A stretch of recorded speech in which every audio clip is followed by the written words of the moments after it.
Hello everybody, this is Terry Jeanette with the Tappingflamingo. Today's video is all about the jewelry making fun challenge that's hosted every month on the 18th, and it's hosted by Dahlia Designs. So today, let's see what we're going to be working on. Ooh, some pinks and reds.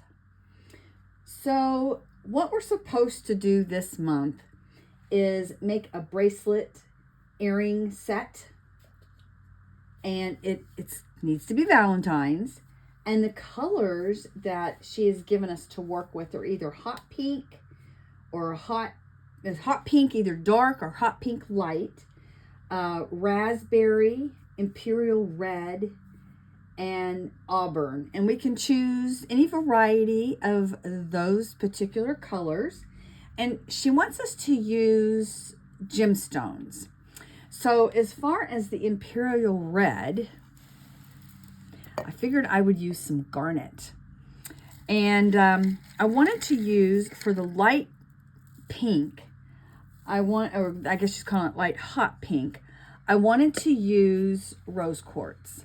And I do have a lot of rose quartz, but I don't have any that's small, and I wanted to use smaller beads. So I've got all these glass pink beads. Got these from BB Craft. Aren't they pretty? And they do remind me a lot of rose quartz. So let's start creating. So we're going to make earrings and a bracelet. And I want to make some hoop earrings. And of course we're going to need ear wire. And we're going to use one of these clamshell bead caps, bead tip covers, and we're not using any crimp beads or anything like that. We're going to be using knots, and then of course we got our beads, and I'm actually using 20-pound fishing line.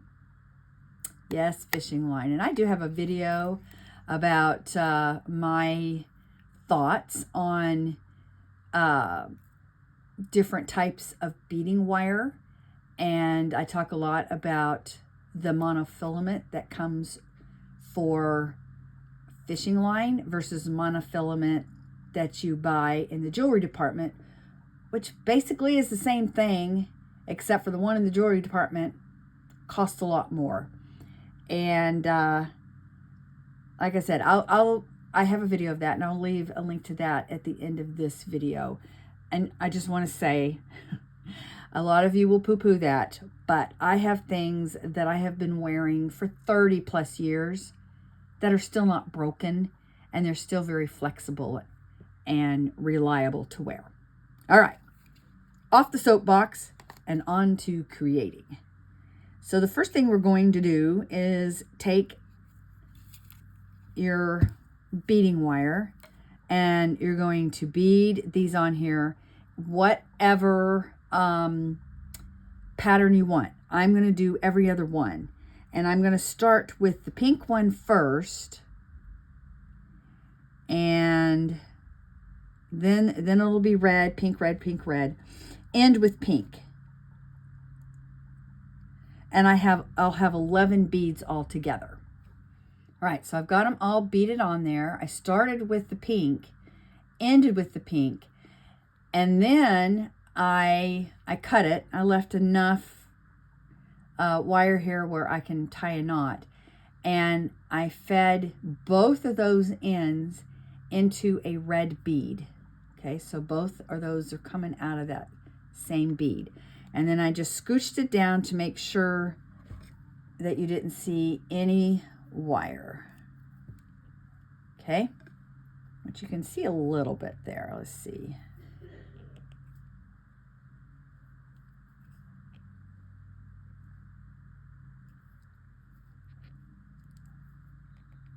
Okay. Now I'm going to take this clamshell here, has a hole at the bottom. I'm going to feed both of those ends into the bottom like that. Boom. And then I'm going to slide it down. sure both of the beading wires are all the way slid down there. Okay, now I'm going to tie a knot, just like you would a shoe. Whoops. Boom, boom, boom, boom, like that. And then I'm going to do it again. Just a regular old knot. Okay. And when you do that, that makes sure it, you know, it scooches all the beads together. Okay.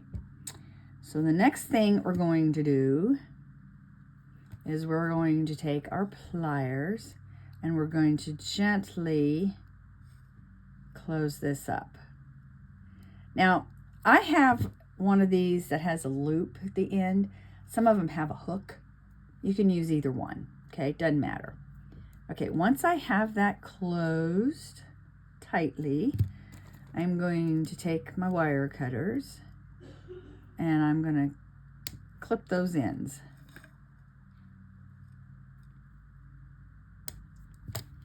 Now, I'm just going to feel around to make sure there's nothing poking out. If there is, which I don't feel anything poking out, I would just use my nail to kind of poke it back in there. And then I want it to face in that direction, okay? And I'm going to take my ear wire and I'm going to open her up here and put that on. Close her up and we are done. There we go. We have some little hoop red and pink earrings. These are great for Valentine's Day or just because you want to wear red and pink. Now these earrings aren't only great for you to wear, but I have a doll collection and I like to make jewelry for them. And Sparkle Plenty here is going to wear her earrings. And I'm also going to show you something else that I made because I was supposed to make a set. See this little belt? It was very, very easy to make. I kind of goofed though. It was supposed to be a bracelet for me, but I cut things off too short, and so that's not going to work out to be a bracelet. But it makes a good belt for her, or one of my granddaughters would probably could probably wear this. And all I did, whoops, I had these beads, and they're a stone. I don't know if they're a dyed halide or not. It doesn't really say. But that was for the red. I used pink wax cording and then some more of those pink beads that I used on the earrings. And I should have I cut 10 inches. I should have cut at least 12 inches. And I put the beads on in the order I wanted them. And then at the end, I put some black beads, tied a knot on either end, burned the ends, okay? And then using black, I did a knot. This is just square knot, a series of square knots. And so it makes the bracelet adjustable, but like I said, I cut it too short, so it's not going to fit over my hands. But it makes a great bracelet, or not bracelet, but a great belt for a doll, like a Barbie doll even. These girls here about the size of a Barbie doll, so if you wanted to do that and make Barbie belt, you could do that. Anyway, this is my craft, my jewelry that I had fun making for the Jewelry Making Fun Challenge that is hosted by Dahlia Designs. I'll leave a link down to everybody participating so you can go check out what they made. And thanks for joining me. Y'all have a great day. This is Terry Jeanette with the Tapping Flamingo signing out for now. Bye-bye.